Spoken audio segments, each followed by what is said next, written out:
And now for our second reading, I'm going to introduce someone that is actually very familiar to me. It's my husband, Jason Jack Miller.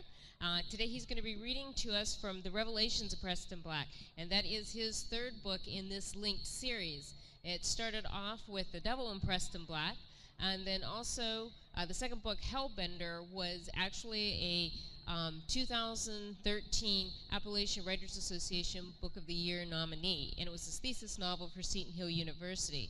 It also won the Arthur J. Rooney Award.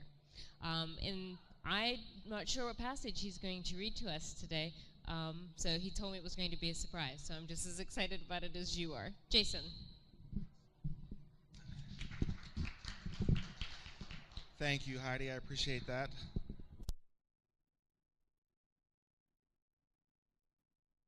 Check. All right. The Revelations of Preston Black is it's a story about belief, and the power of belief. I think that's one of the things that I played with a lot was if you believe something strongly enough, does it make it real? And in this book, Preston Black goes down to the crossroads in Mississippi where Robert Johnson made his deal with the devil.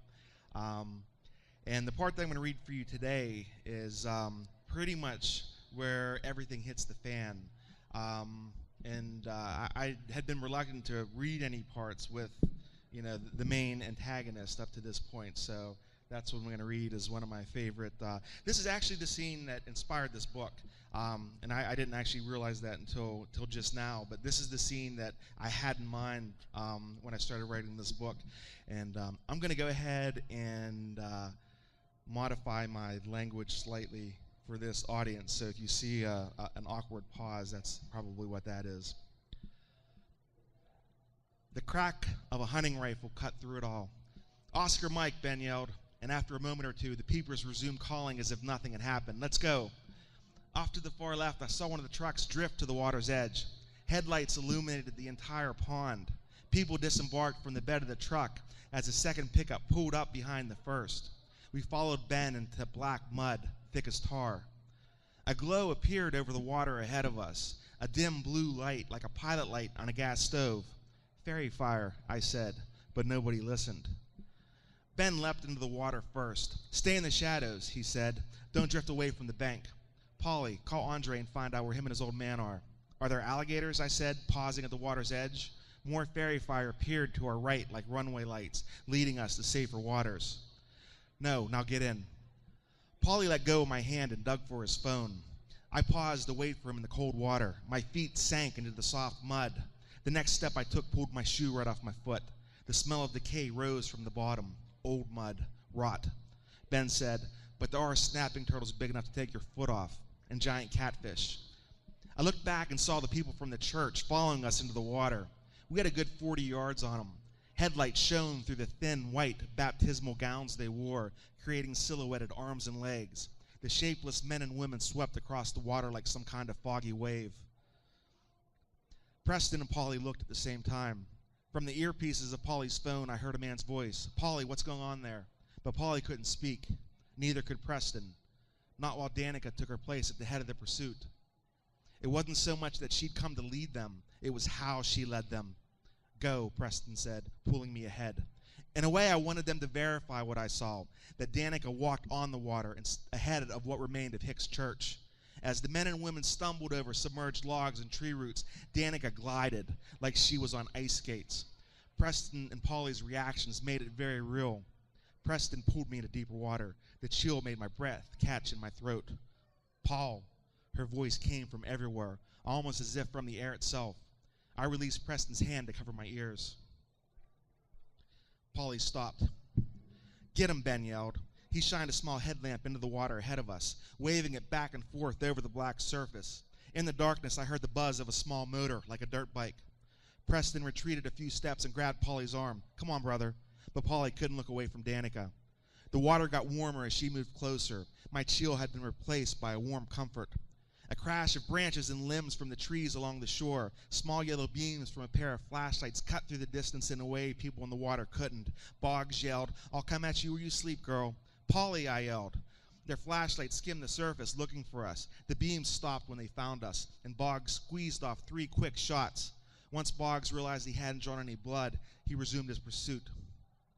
St. Paul told us not to act out of self-centered motivation or vain arrogance. He said to simply put the concern of others before your own. The serpents Danica held in her hands danced spiral shadows in the white glare of the cold headlights. As the rest of the church closed the distance between us, I could see that they too carried serpents. But instead of the writhing masses Danica held, the people bore vipers with fangs buried deep in the flesh of their wrists and forearms. I heard a sharp hiss and turned in time to see Ben knocking an arrow into an old bow. A tinkle of glass accompanied the darkening of a pickup truck's headlights, unbalancing the long shadows cast by our pursuers. "Shoot the rest," I said without quite meaning to. "Katie," Ben said, "I got this. Head to the boat." Preston pulled me and Polly past Ben, deeper into the darkness. From the shoreline, Boggs thrashed through the trees. Ben let loose another arrow but missed. He ran to catch up with us. The sloshing made it difficult to hear anything else. He held his light up, shining it ahead of us. Something moved past my calf, and I screamed. "Sorry," I said as I spun, looking for movement in the water around me. And I saw it in the dusky half-light, slender fins slicing the pearlescent surface. Backwater fish frantically swimming away from Danica in the warming water. A flurry of frogs and turtles and snakes threw themselves onto the shoreline. Muskrats and other rodents fumbled through the darkness, scurrying to get onto land. "Andre," Ben yelled, waving the light over his head. Shots rang out from Boggs' position on the right bank. Stray rounds ripped through the fresh green leaves. Random, inaccurate splashes formed in the water near us. Once again, Polly stopped. Preston ran back to grab his arm and pull him ahead. "Preston," Ben yelled. Polly twisted free of Preston's grasp and stepped backward, away from us. "Ben, help me," Preston said. His voice quivered with fear. Ben handed me his bow as he rushed back to get Polly. Ahead, I could see a John boat drifting through the channel. The beam from a dim flashlight washed over me. I waved my arms. "Paul, finding you is an absolute inevitability." Danica moved faster now, leaving the church behind. "It's time to embrace the suffering. Suffering is the root of hope. And you, Paul Pellini, are going to need all the hope you can muster." Ben pulled his pistol from the shoulder holster and fired round after round into the people from the church. Every time one dropped into the water, more light streamed across the pond from the trucks parked on shore. Ben emptied the clip and ejected it into the water. He pulled another from a pocket and slapped it into his weapon. "Polly, we ain't leaving you, no matter what this woman says." A flow of vocalization came from the remaining members of the church, 50 tongues, maybe more, flapping to the stream of consciousness in their heads. But these sounds were more like the nonsensical tongues I heard last night. Ben fired at the lights in the trees. I covered my ears as the rapid-fire shots turned into one long, ringing sound in my head. "Polly," I yelled. But he'd begun retreating from Preston and Ben.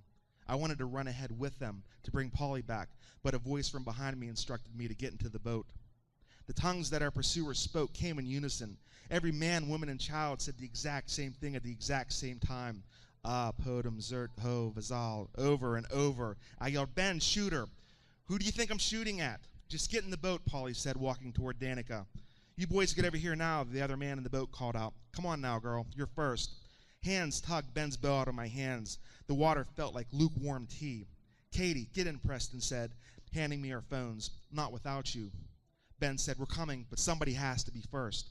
With the boat sitting out there in the water like that, Boggs now had a bigger target. The shots came closer. One punch through the thin aluminum hull as they pulled me in. The man with his hand on the outboard motor's tiller turned the boat away from Preston and Ben. "Go and get him," I yelled. The old man at the bow said, "So they can kill us all? Are you okay with them only killing one of us? Because that's what's going to happen if we don't go up there and get him." But he wouldn't turn the boat. "Ben, shoot into the trees. We're coming to get you." The old man got low in the bow. "She's right. I'll lay down some cover." He handed me the flashlight. "Navigate." From behind a bench, he pulled out an oilcloth sack. He quickly unzipped it and removed an old, well-cared-for sawed-off double barrel. Most of the time we pull in catfish or the occasional carp. Every now and then you get a redneck cracker at the end of your line. They listen better when you got one of these in your hands. He threw 2 shells in and fired immediately. Bits of leaves drifted down to the water. Boggs yelled, "Kill those lights," and continued to fire random shots in our direction. The old man flicked the spent shells into the water and reloaded. The boat sped toward Preston and Polly. The old man fired again, but I noticed he couldn't take his eyes off Danica. "Watch where you're shooting there, George," Ben said. "Don't pay her no mind, okay?" The old man reloaded. Ben, right here. I reached out for him as we drifted past. He handed me his bag. Don't be afraid to use this, Ben said as he gave me his pistol. Preston, grab his arm. Paulie tried to twist away from Preston's grasp. He lunged forward, but Ben caught him by the wrist. Let me go. I want to deal with this. George said, get in the boat, son. Nadima will take care of y'all. Let us get you home now. Stop it, Paulie yelled. Spit came from his mouth when he said it. His eyes looked crazy, didn't look anything at all like Paulie. George fired 2 more rounds into the trees. The only shots returned came from the beach where the trucks were. Danica said, for everything there is a season. Paul, this is yours. Instead of reloading, George leaned over to help pull Paulie into the boat. As Paulie struggled, Ben grabbed his pistol and unloaded the rest of the clip into Danica, now only yards away. I'd seen him shoot crows with a BB gun from 100 yards out, and I know he never missed. He tossed the pistol to me and went underwater. When he came back up, he had Paulie by the knees, pushing him right into the boat. He coughed as he yelled, hold him down. Ben followed him in. As he turned to grab Preston, he shouted, go, Andre, go. Paulie kicked and squirmed from the floor between the benches. He cussed and bit. George said, it's all over now, son. Y'all need to calm yourself. Preston took his hand and said, we can do this, man. I promise, I'll take care of this. Please believe me, brother. I'm not your brother, and don't you ever make that mistake again. He sat up and pushed Preston away. I'm a dead man walking. You should have let me end it, because you all ain't the one suffering. I'm the one who's going to not be able to sleep, and I'm the one who's going to spend the rest of my life looking over my shoulder. So screw you for saving me, and screw you for thinking I gave a damn about waking up tomorrow morning. Weighted down with all the people, the boat moved slowly through the twisted backwater channels that crawled toward the main flow of water. The breeze made me shiver, and Preston sat close, keeping me warm. Nobody said anything once we were in the clear. This most certainly did not feel like a win. Andre steered cautiously through the backwater to keep from hitting stumps. Ben and George took turns in the bow, shouting out directions. But as we got closer to the river, the wind picked up, and bright lights from a power plant, like the one upriver from Morgantown, comforted me after 2 days of darkness. I basked in the distantly warm glow as we passed. The sound of the outboard drowned out the noise from peepers calling out from the shoreline. I would have preferred that to the sound of nobody speaking to each other. After we passed the power plant, the sky grew darker. Spring constellations like Gemini and Leo hung low in the sky. Venus dipped behind the treetops shortly after we reached our top speed. I saw one shooting star and one satellite. Then as we approached the bridge, I saw headlights, cars traveling to and from dark destinations in the low hills beyond the riverbank. They reminded me that people lived here without wishing harm to others. They only wanted to work and cash their checks and go to sleep in a house where the roof didn't leak. I tried to let these thoughts be the ones I'd take to bed with me when I finally closed my eyes in a warm room. And they would have been good thoughts. But the motorcycles that sparked to life as we passed, with their 4 headlights shining down on us, stole that from me. When I closed my eyes, knowing that this was far from over, those were the only lights that I saw. Thank you. Now, instead of giving you a fishbowl question, I wanted to ask you a little bit about how you set this book up, because this book doesn't get quite as much acclaim as what Hellbender did, yet you yourself believe that it is the better of the 2 books. You want to explain to them whose POV this is actually from? That's a good question, and I probably maybe should have explained that, but this is actually from Katie's POV. So I have 2 POVs in this book, and I think that my idea for this series was that a reader can pick up any of these 3 books and kind of begin with those. So, and having done it that way, in a sense, making the other 2 not necessarily critical to the plot of this, that was a good way to see, I think, both characters and show the action from two different angles. Thank you very much. Thank you. And we'll be right back.